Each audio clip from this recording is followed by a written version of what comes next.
At the end of the Nagasaki Congress, I spent 2 days in Hiroshima, and on one of the mornings, on the Sunday morning after our Congress concluded in Nagasaki, I was invited to the Hiroshima Peace Park, where former Nobel Peace Prize winners were invited to speak and dedicate themselves to a world free of nuclear weapons.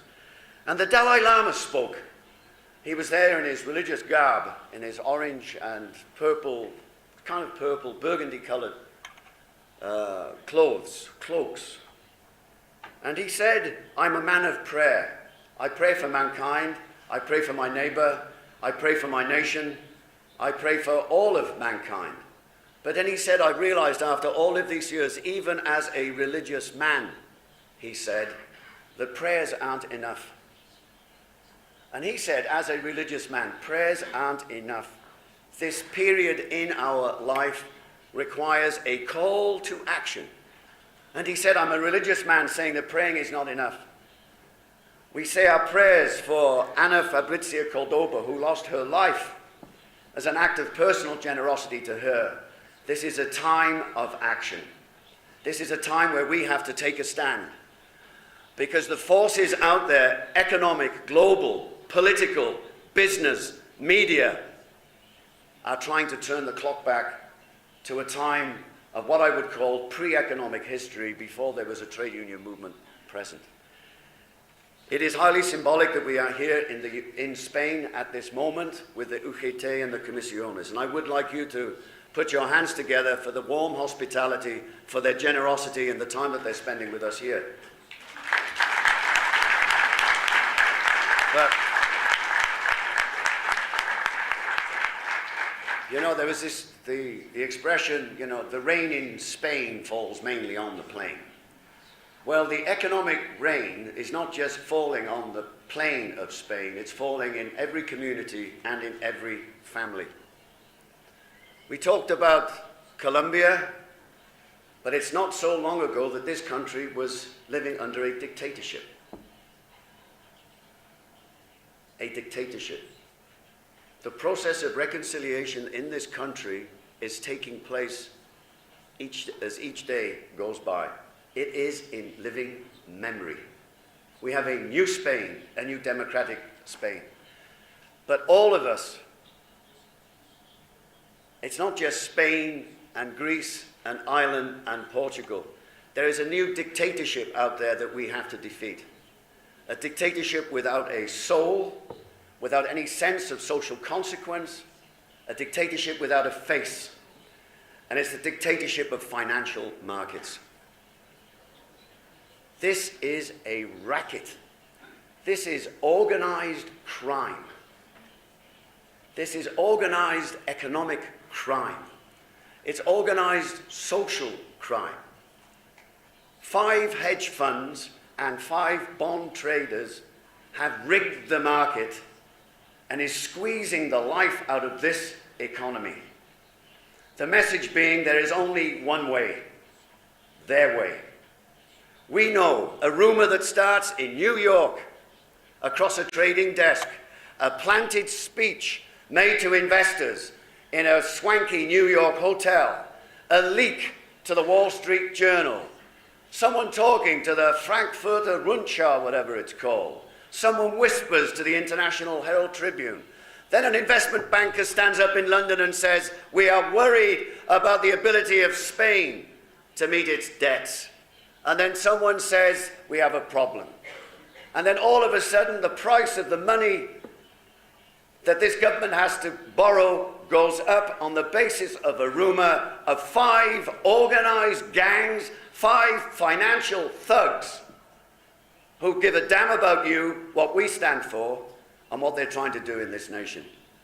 They called it Greekonomics. It's the first time I've heard it.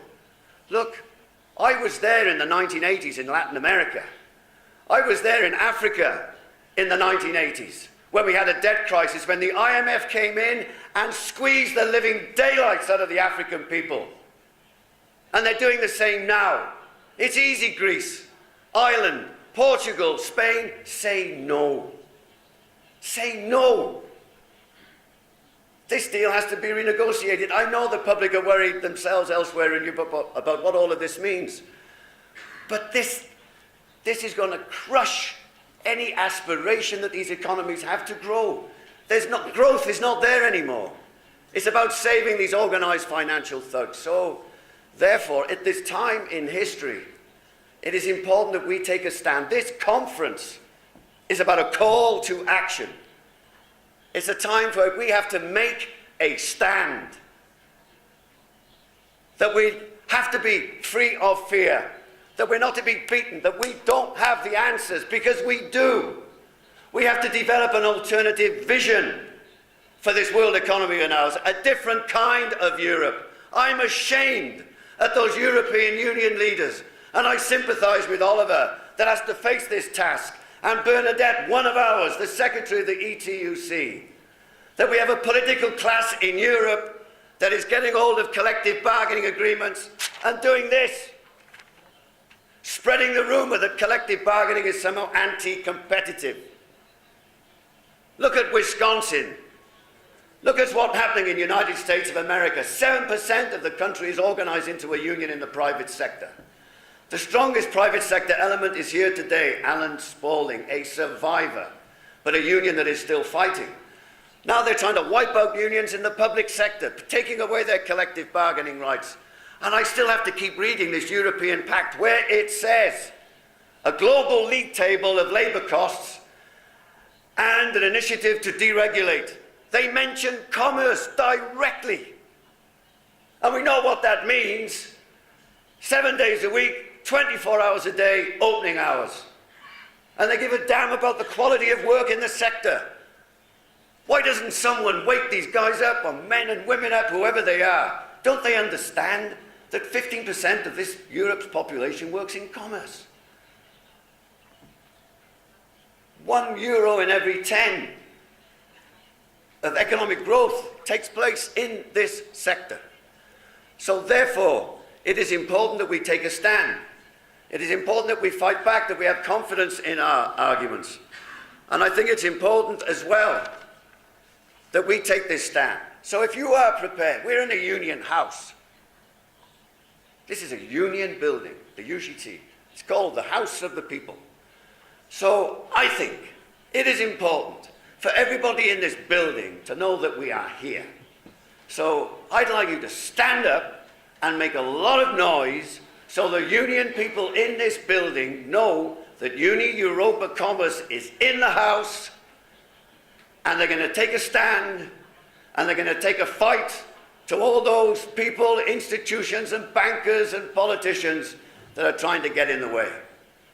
If you agree with me, stand up. If you agree with me, make a noise.